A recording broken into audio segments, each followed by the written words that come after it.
Recording number 232 Bhagavatam చదువుకుంటూ ఉన్నాము. పంచమ స్కందము 7వ పుస్తకము 24వ పద్యం నుంచి చదువుకుంటూ ఉన్నాము. ఆగ్నేధ్రుని పరిపాలనము అని ఇక్కడ హెడ్డింగ్ ఉన్నది. తండ్రి ఇట్లు వైరాగ్య సంపన్నుడు కాగా వాని ఆజ్ఞను శిరసావహించిన పుత్రులలో ఆగ్నేధ్రుడు ధర్మ మార్గమున జంబూద్వీపమును పరిపాలించెను. ప్రజలందరూ తన బిడ్డల వలె పరిపాలించెను. శ్రద్ధతో వారిని ఆదరించుచు చిరకాలము ప్రభువై ఉన్నాడు. జంబూద్వీపము మూలాధారమునకు మాతృక అందు వర్తించుటకై నరుడు గృహస్థాశ్రమమును స్వీకరింపవలెను. ప్రజలను సత్పుత్రుల వలె పరిపాలించెను అనగా గృహస్థుడు సత్పుత్రులను పొంది సజ్జనులుగా పెంచు దీక్ష వహింపవలెను. ఇట్లు పరిపాలించుచు అతడొకనాడు సంతతి పొందవలెనని కోరెను. మందర పర్వతము సమీపమున చేరెను. మేరువు సహస్రారమునకును మందరము మూలాధారమునకును సంకేతములు. మందరము సమీపమున అతడు ఏకాగ్ర చిత్తుడై సృష్టికర్తను సకలోపచారములతో అర్చించెను. బ్రహ్మదేవుడు సంతోషించి తన సన్నిధిలో సంగీతము పాడుచున్న పూర్వచిత్తి అను అప్సరసను పంపెను. ఆమె దిగివచ్చి ఆ వన సమీపమున విహరించుచుండెను. మనోహరముగా దట్టముగా పెరిగిన చెట్ల గుబుర్లలో విహరించెను. ఆ చెట్లను అల్లుకొని ఉన్న రంగుల పూల తీగలు గల పొదరిండ్లలో విహరించెను. అచ్చట జంటలై విహరించుచు మనోహర కూజితములు చేయుచున్న నీటి కోళ్ళు, కలహంసలు మున్నగు పిట్టల నడుమ తిరిగెను. నిర్మల జలములతో పద్మములతో నిండి ఉన్న కోనేళ్లలో జలక్రీడలు చేసెను. విలాసముగా త్రిప్పుకొనుచు ఒదుగులు బోవుచు నాట్యము చేయుచు పాటలు పాడుచుండెను. యోగ సమాధిలో కన్నులు మూసి ఉన్న ఆగ్నేధ్రుడు మెల్లమెల్లగా కన్నులు విప్పి చూచెను. ఆమె ఆడు తేనెటీగ వలె పుష్పముల సుగంధము ఆఘ్రాణించుచుండెను. ఆమె రూపము దేవతలకు మానవులకు మనస్సు కన్నులు తృప్తిపరచునట్లుండెను. ఆమె విహారమందలి కులుకులు, వినయపు తొణికిసలు, చూపుల తళుకులు, అవయవముల సొగసులు మన్మథ బాణములను వర్షము కురిపించెను. ఆమె ముఖపద్మము నుండి చిందుచున్న అమృతపు చినుకుల వలె చిరునగవులు సంభాషణలు వినిపించుచుండెను.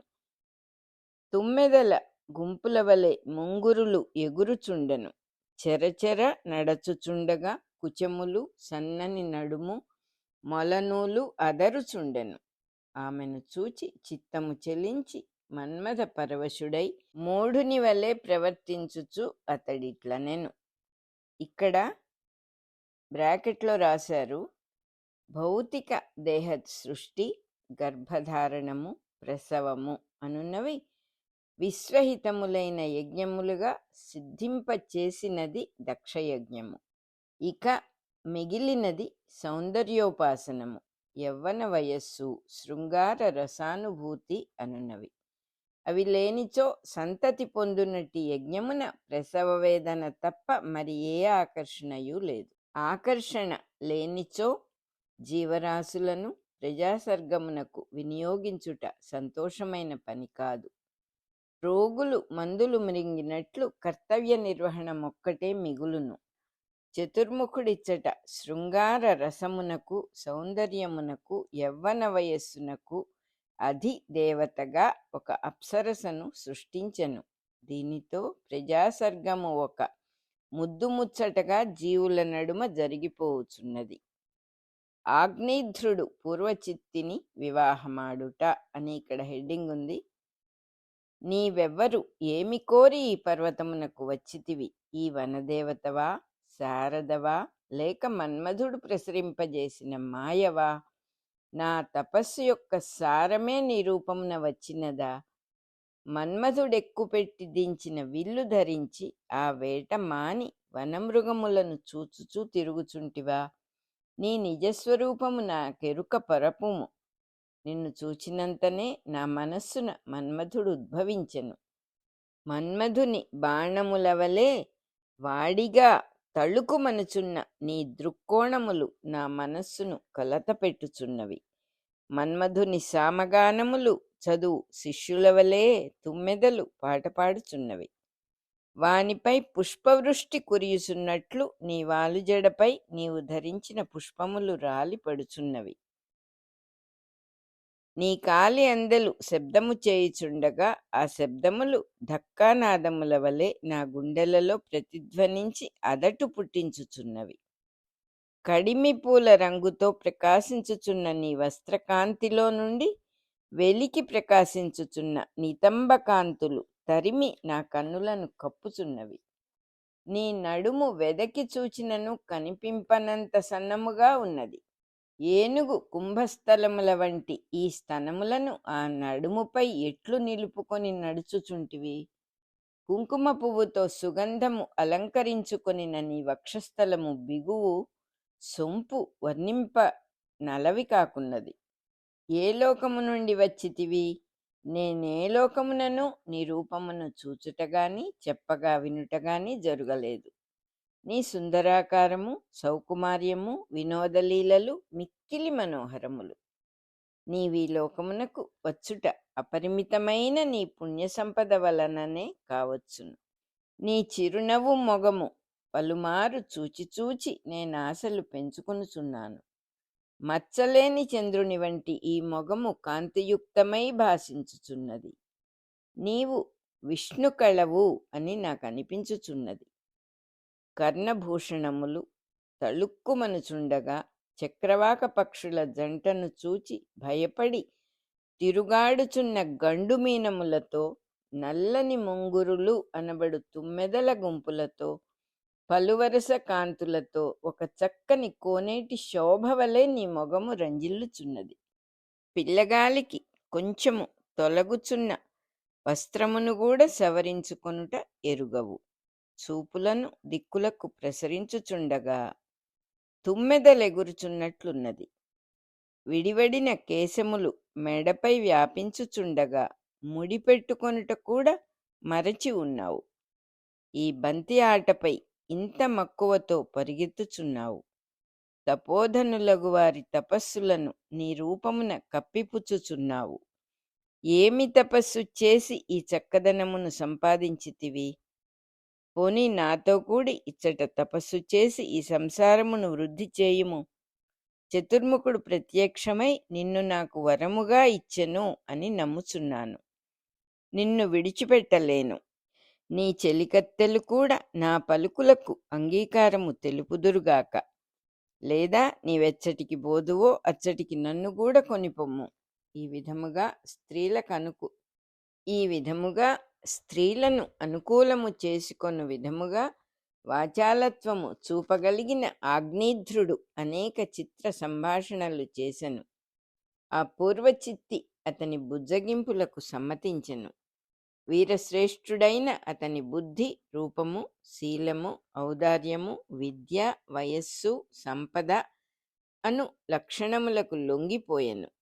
బ్రహ్మ సృష్టిలో భౌతిక సౌందర్యము యవ్వనము మున్నగు ముచ్చటలేర్పడెననియు యవ్వనాది గుణములు ఆకర్షణకు కారణములై సంసారమును విస్తరింపచేసెననియు ఇందలి వర్ణనము.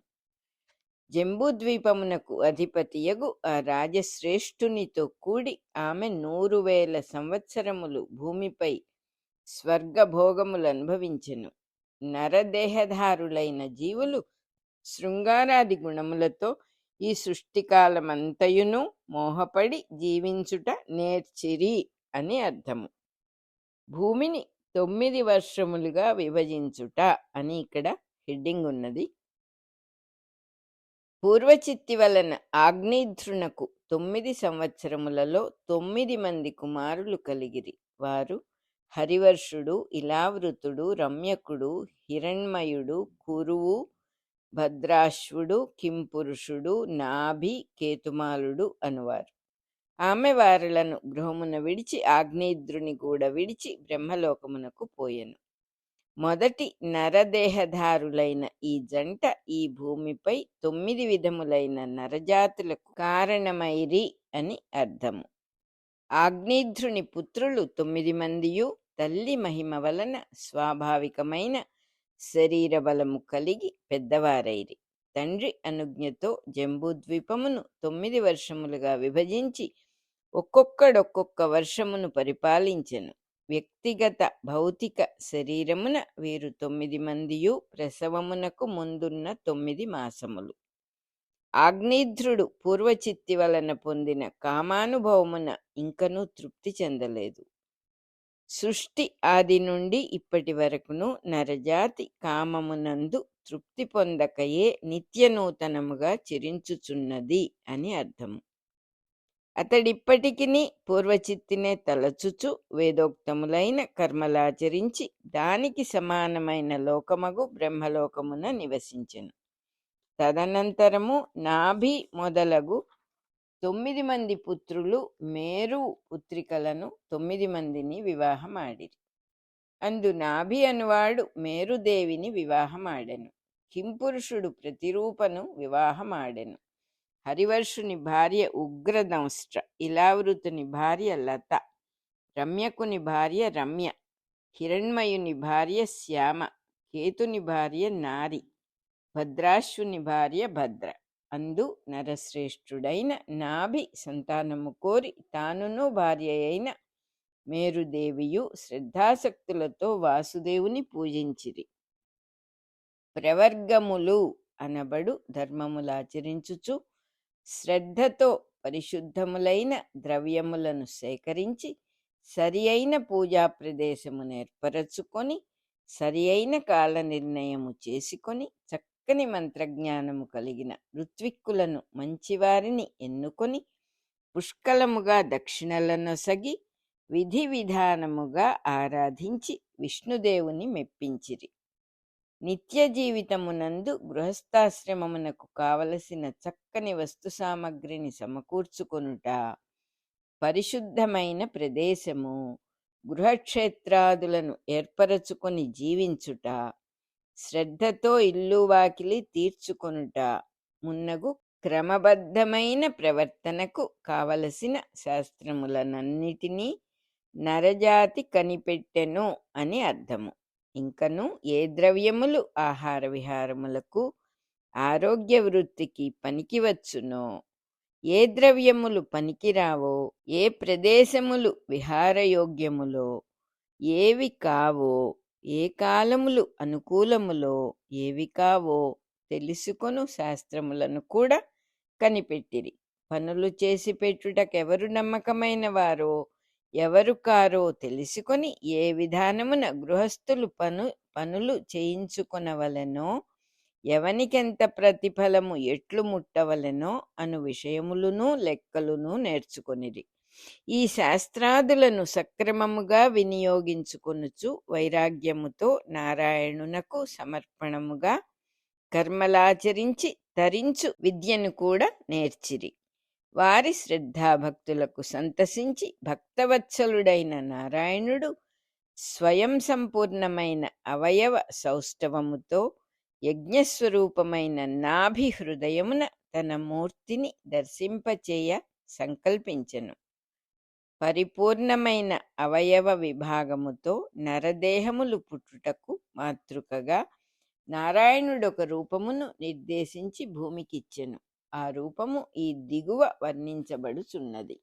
చక్కని అందమైన భుజములు ధరించి పీతాంబరము నలంకరించుకొని వక్షస్థలమున శ్రీవత్సము అను పుట్టుమచ్చగలిగి కౌస్తుభమణి అనబడు హృదయమును రూపొందించి లక్ష్మీదేవి సౌందర్యమును ముద్రించుకొనిన వక్షస్థలముతో శంఖము, చక్రము, గద, పద్మము, ఖడ్గము మొదలగు దివ్యాయుధములు ధరించి ఉండెను.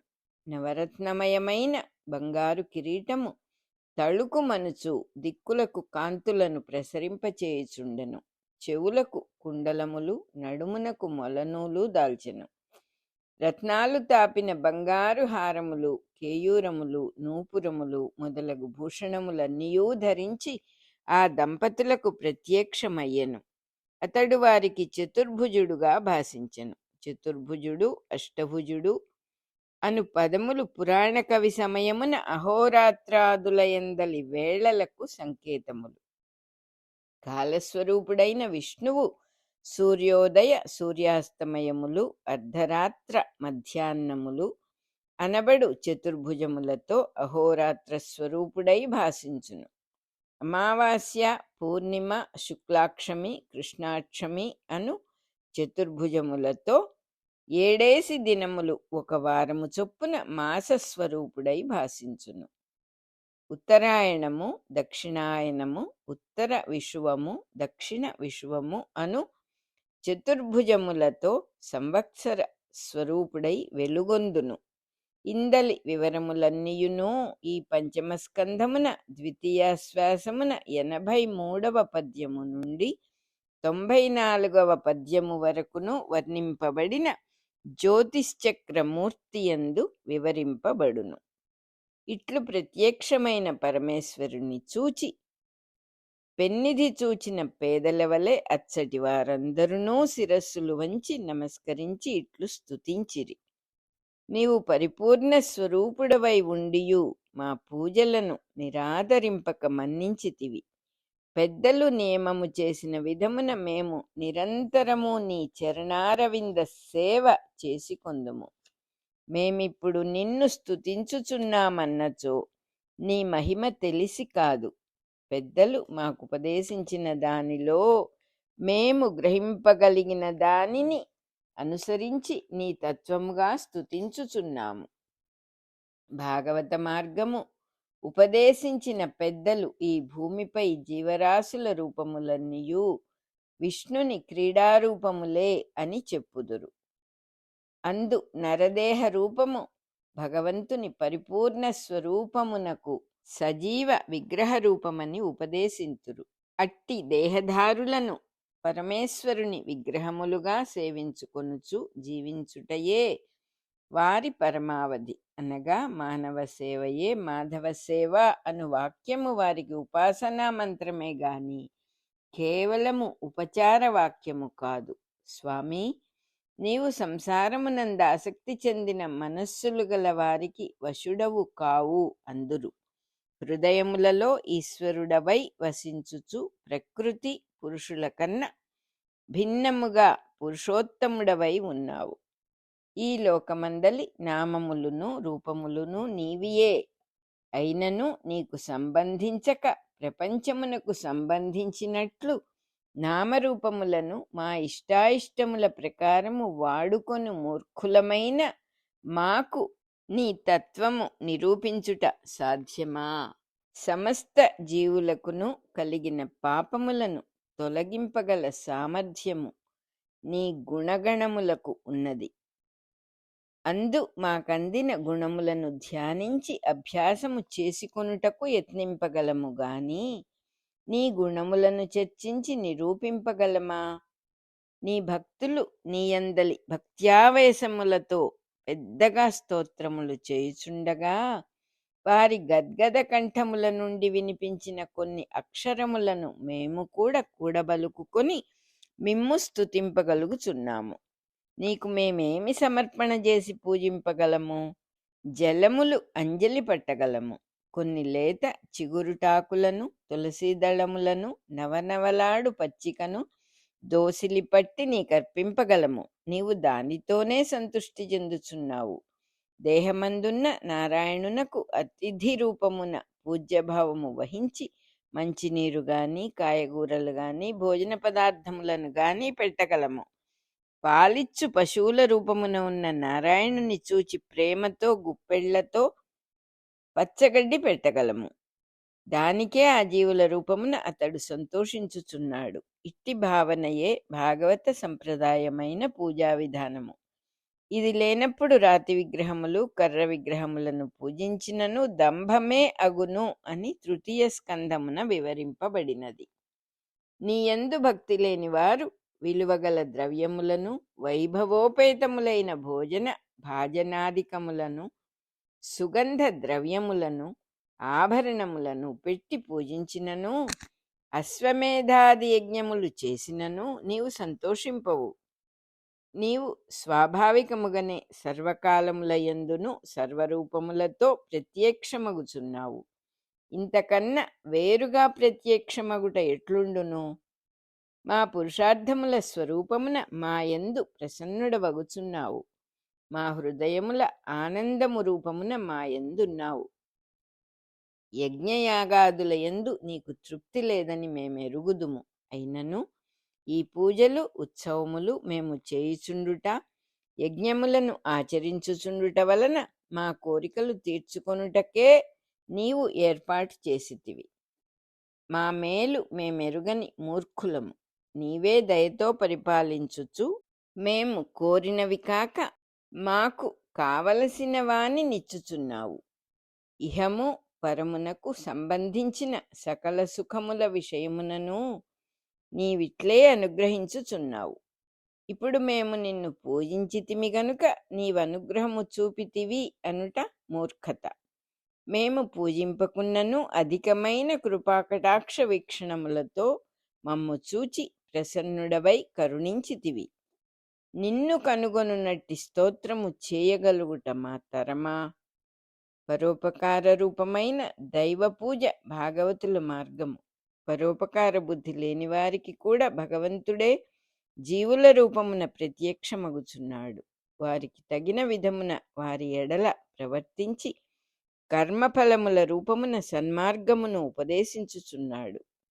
కనుక మనము దైవమును పూజించితిమా లేదా, లెక్క చేసితిమా లేదా అను విషయములతో సంబంధము లేని అనుగ్రహమే అతని అంతర్యామిత్వము. సంగము లేనివారు సునిశ్చితమైన జ్ఞానము కలవారు. అట్టి జ్ఞానమును సద్వినియోగము చేసి దోషములు లేకుండా జీవించువారును ఆత్మానందమును అనుభవించుచున్న భగవత్స్వరూపులు. వారే నిజమైన మునులు. వారి చేత స్తుతింపదగిన గుణములు గలవాడవు నీవు. అయినను అపరాధులమైన మా ఎడల కూడా ప్రసన్నత చూపితివి. మునులు అనగా భగవత్సేవ తప్ప మిగిలిన విషయముల యందు మౌనము వహించినవారు. ఈ మౌనము వాక్కునకు మాత్రమే సంబంధించినది కాక మనస్సునకు కర్మాచరణమునకు సంబంధించినది. అక్కరలేని విషయముల యందు కుతూహలము మానుట, ఇతరుల దోషములు తారతమ్యములు నిర్ణయించుటయందు కల్పించుకొనకుండుట నిజమైన మౌనము. మేము మా వశమున ఉన్నవారము కాము. కాలు జారినను మా ఇష్టము కాదు. పడిపోయినను ఆపుకొనలేము. తుమ్ము ఆవులింత కూడా మా వశమున ఉండవు గదా.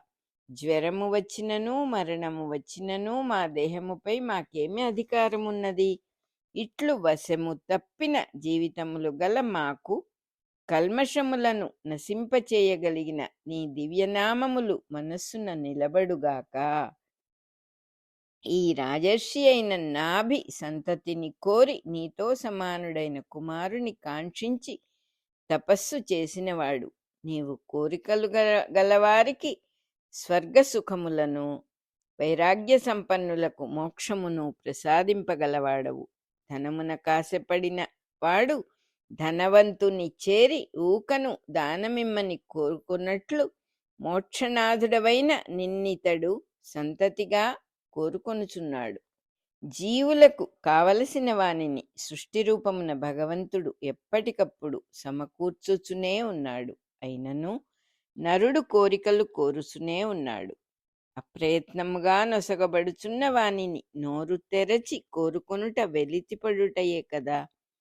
ఆహారము భక్షించునట్టి శక్తిని భగవంతుడు ఇచ్చెనని మరచి ఆహారమునకై యాచన వృత్తి చేయు మూర్ఖుడు నరుడు.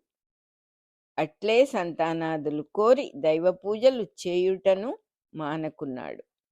జయింపరాని నీ మాయచేత మోహము చెంది ఇంద్రియార్థములయందు ఆసక్తి పొందనివాడు కలడా.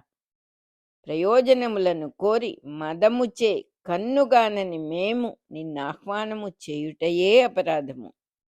నీవు సర్వాత్మకుడవగుట వలన సమదృష్టితో మమ్ము క్షమింపుము. దయచూడుము అని పలుకుచు వారెల్లరూ నమస్కరింపగా సర్వేశ్వరుడు వారితో ఇట్లనెను: మునులారా, మీరు స్తుతించిన పలుకులు వేదవాక్యములు. ఇట్టి స్తోత్రములతో నన్ను సంతుష్టుని చేసి నాకు సాటి అయిన పుత్రునిమ్మని మీరందరూ కోరితిరి. ఇది నాకు వేడుకయే గాని మరి ఒక భావము కాదు. వృషభావతారము అని ఇక్కడ హెడ్డింగ్ ఉంది. అయినను స్వర్గము మొదలుగా గల లోకములలో నాకు సాటివచ్చు పుత్రుని మీరు పొందలేరు. ఏ లోకమందైనను నాకు నేనే సాటి. మొత్తమునందు అంతర్యామిగా ఉన్నవాడు తనతో సాటి అయిన వానిని ఎట్లు పొందును? భాగమెన్నడును మొత్తము కాదాలదు గదా. కనుక తన అంతటి పుత్రుడు కావలసినచో తానే కావలెను. సర్వాత్ముడే నరదేశముతో గర్భస్థుడగుచున్నాడని తల్లిదండ్రులు గుర్తుంచుకొనవలెను. బ్రాహ్మణులు నాకు ముఖమగుట వలన బ్రాహ్మణ వాక్యము తప్పదు. నేను తప్పించుకొనుటకు వీలు లేదు. మీరు నా ఈడు కుమారునడిగితిరి గనుక నాభిపత్నియగు మేరుదేవియందు నేనే పుత్రుడనై జనించెదను అని పలికి పరమేశ్వరుడు మేరుదేవి చూచుచుండగా యజ్ఞమున అంతర్ధానమందెను. ఆమె గర్భమున తాను పుత్రుడై జన్మించు అవతారమునకు ఒక ప్రత్యేక ప్రయోజనము సాధింపవలెను గదా. నరసృష్టిలో దిగంబరులు ఊర్ధ్వరేతస్కులు అగు ప్రత్యేక జ్ఞానమార్గమునకు చెందిన తపస్వి జనులు ఒక సంప్రదాయముగా ఏర్పడవలసి ఉన్నది. వారినే నైష్టికులు లేక ఆజన్మ బ్రహ్మచారులు అందురు. వారవలంబింపవలసిన యోగ మార్గమును ఉపదేశించుటకై జగదాచార్యుడై విష్ణువు అవతరింపదలచెను. ఇతడే బౌద్ధులచే ఆదిబుద్ధుడు అని కీర్తింపబడెను. జైనులచే జినదేవుడు నాభిపుత్రుడు అని దర్శింపబడెను. ఇతని జీవితమును బట్టియే జైన సాధన అవతరించినది. నరుని ఆదిమూర్తులలోనివాడు ఇతడు. అట్టి సంకల్పముతో మేరుదేవి గర్భమున ప్రవేశించెను. బ్రహ్మచర్యము, గృహస్థము, వానప్రస్థము, యతి ఆశ్రమము అను క్రమము పొంది నరుడు సృష్టికిని ప్రజాసర్గమునకును సహకరించి వైరాగ్య సంపన్నుడై తరించుచున్నాడు. అట్లు కాక ఆజన్మ బ్రహ్మచారులై వివాహ పరిధులు లేక భూమిపై తిరుగాడుచు మోక్షమార్గం ఉపదేశించువారు కొందరున్నారు.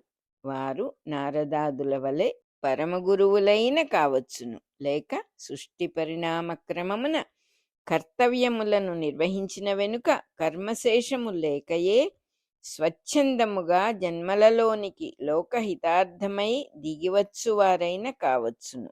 ఈ రెండు తెగల వారికిని కామక్రోధాదులు ఉండవు. వారి దేహములకు కూడా వివాహాదులు ఆవశ్యకములు కాకపోవుట వలన అర్హత కూడా ఉండదు. అట్టి వారికి ఆచార్యుడై దిగువచ్చుటకు నారాయణుడు సంకల్పించెను. ఈ సంప్రదాయమునకు చెందిన వారే నారదుడు, సనక సనందనాదులు, శుకయోగీంద్రుడు. ఇందు రెండవ తెగకు సంబంధించిన వారే ఆదిశంకరులు, యేసుక్రీస్తు మున్నగువారు. వీరినే పరమహంసలు లేక ఆజన్మముక్తులు అందరు. మేరువు వంటి స్థిరత్వము కలిగిన శ్రీహరి సమస్త లక్షణ సమన్వితుడుగా మేరుదేవి గర్భమున శమదమాది గుణములతో ఉద్భవించెను. ఆ క్షణమున సకల జీవరాశులను సంతోషమందిరి. తళుకైన తెల్లని దేహకాంతితో మహాబల పరాక్రమములతో దృఢ శరీరముతో అతడు ఉద్భవించెను. కనుక తండ్రి అతనికి వృషభుడు అని పేరు పెట్టెను. వృషభుడు అనగా శ్రేష్ఠుడు అని ఒక అర్థము. ఈ కథలో మరి ఒక రహస్య కథ కూడా ఇమిడి ఉన్నది. వృషభుడు అనగా ఎద్దు రంకెవేయునది అని ఆ పదమునకు అర్థము. కంఠమందలి స్వరపేటికల నుండి పుట్టునట్టి నాదమును కూడా వృషభము అందురు. అది ప్రణవమునకు బహిర్గతమైన ఋగ్వేద స్వరూపము. ప్రణవమును జీవునియందు శ్వాసగా కదిలించునట్టి హంసమంత్రము సామవేదము అనబడును. ఇది ప్రాణస్పందనమైన ఉచ్ఛ్వాస నిశ్వాసముల మూలమున పుట్టును గనుక ప్రాణమే సామవేదము అని వేదమంత్రములు చెప్పుచున్నవి. దాని నుండి పుట్టిన కంఠస్వరము మొదటి రేఫముగా పిలువబడును. దీనినే వైఖరి వాక్కు లేక ఋగ్వేదము అందురు. శ్వాస నుండి వాక్కు పుట్టుచున్నది గనుక సామవేదము నుండి ఋగ్వేదము పుట్టినది. వాక్కుతో మరల ప్రణవగానము అభ్యాసము చేయబడుటలో ఋగ్వేదము నుండి సామవేదము పుట్టుచున్నది. ఇట్టి వైఖరీ వాక్కు యొక్క పుట్టుకయే ఋషభుని అవతారముగా రూపింపబడినది. వాక్కుతో శబ్దార్థములను కల్పించుకొని ఎన్ని లోక విషయములను శాస్త్ర విషయములను సంభాషించుకొన్నను ఆ వాక్కు వానినంటదు. దేహమున దేనిని అంటకయే నిలిచి చివరకు దేహమును విడిచి అంతర్యామిగా నిలబడును. ఈ కథనే ఋషభుని కథగా తెలియవలెను. దీనిని ఉపాసించిన వారు ఈ వాక్కుల వలెనే దేనిని అంటక నైష్టికులై జీవించి దేహము విడిచి పరబ్రహ్మమున నిలబడు ఉపాసనా సంప్రదాయమును స్థాపించుకొనిరి. మన రికార్డింగ్ నెంబర్ 232 అయిపోయింది. 24th పద్యం నుంచి మనం 56th పద్యం దాకా చెప్పుకున్నాం.